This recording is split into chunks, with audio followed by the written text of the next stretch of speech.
చెప్తున్నారు, అదేం ఉండదు. కానీ వాళ్ళు చెప్పాలి స్పష్టంగా. వాళ్ళు చెప్పాలంటే మేము స్పష్టమైన ప్రకటన ఎందుకు చేయరు?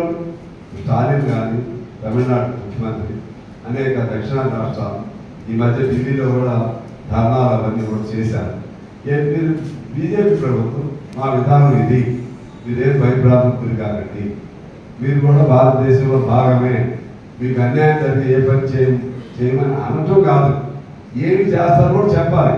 మీ పాత సిస్టమ్ కొనసాగిస్తాం, పాత పద్ధతి మనం డిమాండ్ చేస్తున్నాం.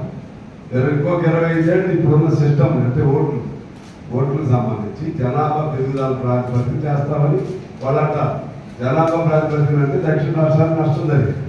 మనం ఏంటంటే కుటుంబ నియంత్రణలు అన్ని పాటించాం.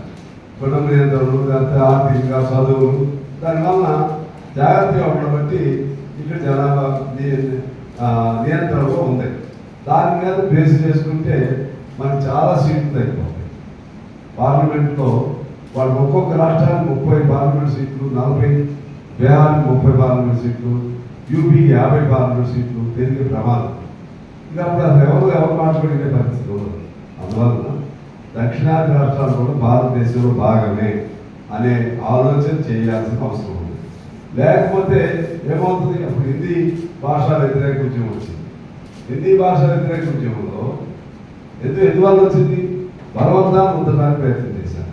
మళ్ళీ ఇప్పుడు కూడా హిందీ భాష జాతీయ భాష మళ్ళా మేము అంటలేదు అంటున్నారు, కానీ ఇది జాతీయ భాష కంపల్సరీ. త్రిభాషా సిద్ధాంతంలో మీరు హిందీ నేర్చుకోవాలి. మరి వీళ్ళు అడుగుతున్నారు, త్రిభాషా సిద్ధాంతంలో హిందీ మాతృభాష కలిగిన వాళ్ళు, మీరు హిందీ మాతృభాష, ఇంగ్లీష్ ఒకటి, హిందీ అనుసంధాన భాష, మరి మా దక్షిణాది భాషను కూడా నేర్చుకోండి. 3 భాషలు ఉండాలి కదా. 3 భాషల policy, tri language formula throughout the nation it is being implemented throughout the nation. అటున్నప్పుడు మరి మా భాష ఉందా మీకు? లేదు. అందువలన మనకేమి సామాన్యులకి ఆ భాష ఈ భాషను ఘర్షణ ఏమి ఉండవు. కానీ పాలకులకి మాత్రం ఒక ఎజెండా, ఏదో ఒక పేరుతో రెచ్చగొట్టాలి కాబట్టి హిందీ మీద మమకారం లేదు, ఏం లేదు. హిందీ పేరుతో అంటే వాళ్ళందరి హక్కులకి వీళ్ళే కాపాడుతున్నట్టు. రాముడి కోసం హిందూ మతం పేరుతో మొత్తం